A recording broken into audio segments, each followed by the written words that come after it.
ബാംഗ്ലൂരാണ്. നമ്മുടെ നാട്ടിലെ പെൺകുട്ടികൾക്ക് പറ്റുമോ ഇങ്ങനെയൊക്കെ? കേട്ടില്ലേ? ജസ്റ്റ് അപ്പുറത്തെ സൈഡിൽ കൂടി ക്രോസ് ചെയ്യേണ്ടതിന് പകരം അവർ ചാട്ടം നിർത്തിയിട്ടില്ല കേട്ടോ. ഇനി എത്ര പേര് കൂടി ഉണ്ട്? അവിടെ ക്യൂ ആണ് കേട്ടോ.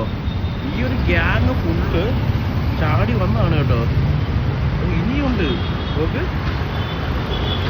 ഇതേ ഒരു ചേട്ടൻ പോലെ അതിൽ ചേട്ടന്മാർ ഒഴിവാണ്. ഇല്ല, കഴിഞ്ഞിട്ടില്ല കേട്ടോ. ചേച്ചിമാരും ഉണ്ട്.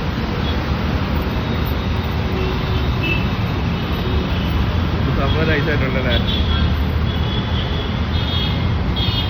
കഴിഞ്ഞിട്ടില്ല. ചേട്ട പോലെ കഴിഞ്ഞോ? ഇല്ല. എത്ര പേര് ഇപ്പം ഇറങ്ങിക്കാണും? കുറേ പേര് ഇങ്ങനെ തന്നെ ഇറങ്ങിക്കൊണ്ടിരിക്കുക കേട്ടോ. അതായത് അതുകൊണ്ട് ആ സൈഡിൽ നിൽക്കുന്ന എല്ലാവരും ഇത് ചാടി വന്നവരാണ്. കഴിഞ്ഞു കേട്ടോ. ആ ഒരു ഗ്യാങ് ഇങ്ങോട്ട് വരാൻ വേണ്ടിയിട്ട് ചാടിയ ചാട്ടമാണ് കേട്ടത്.